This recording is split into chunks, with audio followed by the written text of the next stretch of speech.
aquí yo trato de presentar tres casos singulares que pueden hablar de la paleopatología, por lo menos en que yo considero que debe entenderse la paleopatología. Porque los estudios paleopatológicos que comenzaron, como todo el mundo sabe, pues exponiendo casos de enfermedades, lo cual demostraba pues que la enfermedad existía ya en otros momentos, que los procesos que hoy tenemos son los mismos procesos que hubo en la antigüedad. Bueno, pues de eso se ha ido pasando a otro concepto diferente de la paleopatología. La paleopatología actualmente yo no la concibo sino como una ciencia que trata de conocer cómo vivía la gente, cuáles han sido las condiciones de vida, cuáles son las condiciones que rodean a la muerte de una persona y en definitiva, cómo una sociedad ha respondido a eso. Por ello, en la aplicación de la paleopatología a la antropología forense o al tema forense, es extraordinariamente importante darse cuenta que los hallazgos paleopatológicos que encontremos, los hallazgos de enfermedad preexistente a la muerte del individuo, nos van a indicar las condiciones de vida de esa gente. Es decir, nos van a hablar de biología. Y eso es, como digo, capital a la hora de lo último, el fin último de la antropología forense, que es la identificación humana.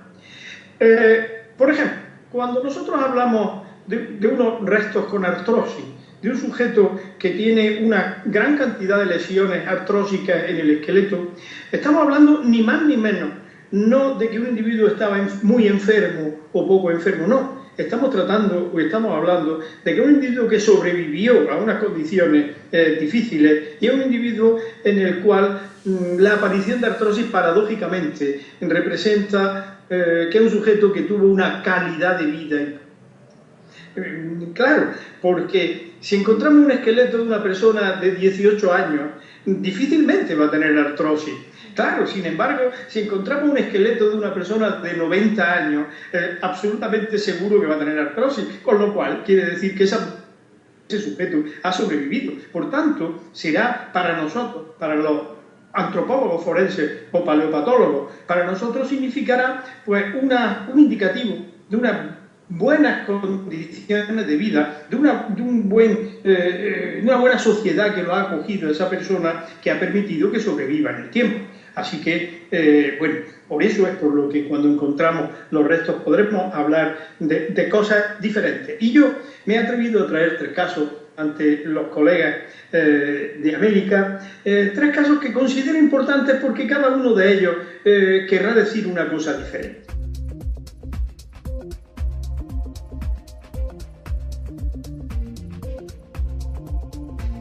Vean, el primer caso que yo presento se trata de que a nosotros nos avisa la policía de que han aparecido lo que parece ser unos restos humanos en un lugar de muy difícil acceso. Efectivamente, fuimos allí con la policía.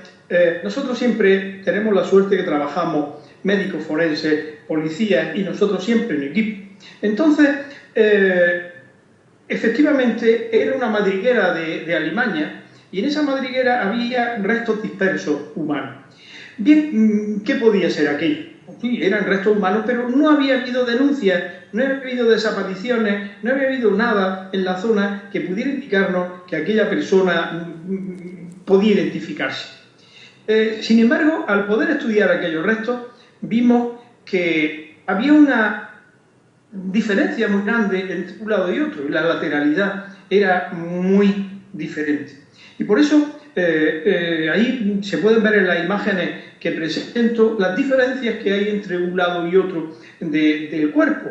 El fémur, la tibia, los escafoides del pie, los huesos del pie son realmente muy distintos. Este individuo, sin ninguna duda, padecía poliomielitis, tuvo polio.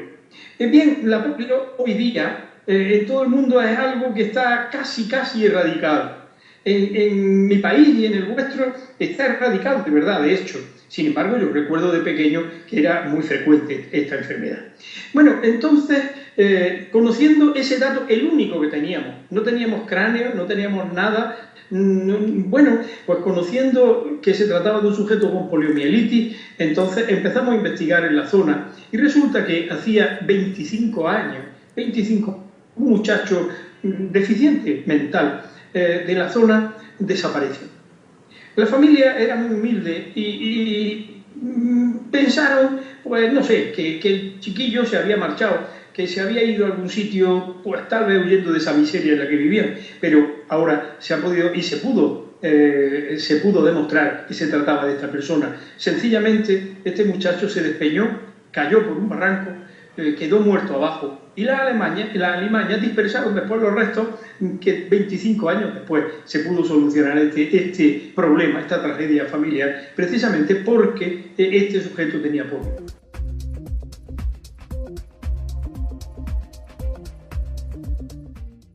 El segundo caso que yo presento es una mujer que hace 23 años desapareció, fue a trabajar en un hotel, era empleada del hogar y estaba trabajando en un hotel. Se desplazó hacia ese lugar, en una isla en Mallorca, y entonces desapareció. Su novio denunció su desaparición, nunca más se supo de ella, y la gente pensaba pues, que se había marchado con otra persona o con un turista o cual había desaparecido. Interesante el ver que cuando 23 años después hicieron reparaciones en el hotel, resulta que en el hueco de una escalera estaba emparedada, había un esqueleto emparedado. Bien, y aquí es donde quiero señalar un poco la dificultad en el tema de la paleontología. El cráneo estaba perfectamente conservado, el cráneo tenía una importantísima deformidad, estaba armonía, probablemente porque esta persona tuvo de joven alguna hemiplegia, algún problema de una hemorragia cerebral y un poco de desarrollo en el cráneo, total que tenía disarmonía facial realmente severa. Pero preguntado las familiares de la presunta persona, ninguno refirió esto. Todos dijeron que no tenía ninguna desarmonía, que era bellísima, que era guapísima. Realmente ya pueden ver en la imagen que es bastante fea, pero bueno, la familia siempre exagera un poco. Bien, entonces le solicitamos a la familia una fotografía de esta persona y realmente la coincidencia en superposición craneofacial, que la hicimos en 2D y en 3D con los métodos que ahora tenemos en nuestro laboratorio, ciertamente correspondía perfectamente. Por eso quiero señalar con esto que cuando hablamos de paleopatología y cuando hablamos de hallazgos patológicos, no siempre vamos a tener información por parte de la familia, sino muchas veces todo lo contrario. Así que en eso tenemos que ser muy precavidos y tenemos que tener una visión un poco más allá de lo que nos dicen. Siempre resulta que desaparecido guapísimo, altísimo y bellísimo. Y la realidad, pues no es así, somos mucho más normales.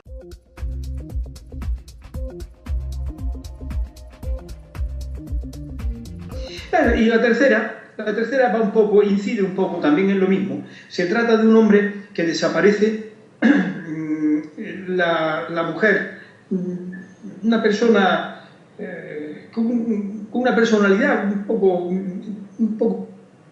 Entonces denuncia la desaparición, pero tarda en aparecer aquello y 3 años después aparece en el campo, aparecen unos restos quemados por un incendio fortuito del campo y aparecen allí unos restos. Cuando empezamos a estudiar aquello, lo más probable es que fuese esta persona, porque se trataba de un hombre de la edad de ese desaparecido, y en la zona tampoco estaba tan habitada como para que hubiese muchos perdidos, ¿no? Habitualmente, pues, en mi provincia se pueden desaparecer 5 o 6 personas al año, o sea que estaba muy controlado. Bueno, la mujer, realmente la esposa, tenía más de 500 fotografías del marido, estaba súper enamoradísima de él y lo consideraba la persona más bella del mundo. Bueno, ya pueden ver en la foto que tampoco está. Pero en fin, bien, y entonces nosotros para hacer la identificación tratamos de ver cómo era el cuerpo y entonces vimos que tenía una importante escoliosis, muy importante escoliosis. Y eso unido a una fractura de fémur con acortamiento claro que indicaba que la persona tenía que caminar coja con seguridad absoluta. Bien, entonces, en todas las fotografías de la esposa, que nos dio la esposa, en todas las fotografías, y ahí lo pueden ver en una, de la que presento, pues ve que tiene un hombro más levantado que el otro, en todas. Sin embargo, la mujer no solo no lo refería, sino que decía que eso no era cierto. Pero se veía objetivamente en más de 100 fotografías que tenía eso. Bueno, al preguntarle a la esposa, su marido era cojo, porque es que no tenía más remedio, es que el acortamiento era enormemente importante, la mujer decía que no, de ninguna manera, lo consideraba casi una ofensa. Le preguntamos a la madre de esta persona y dijo que no.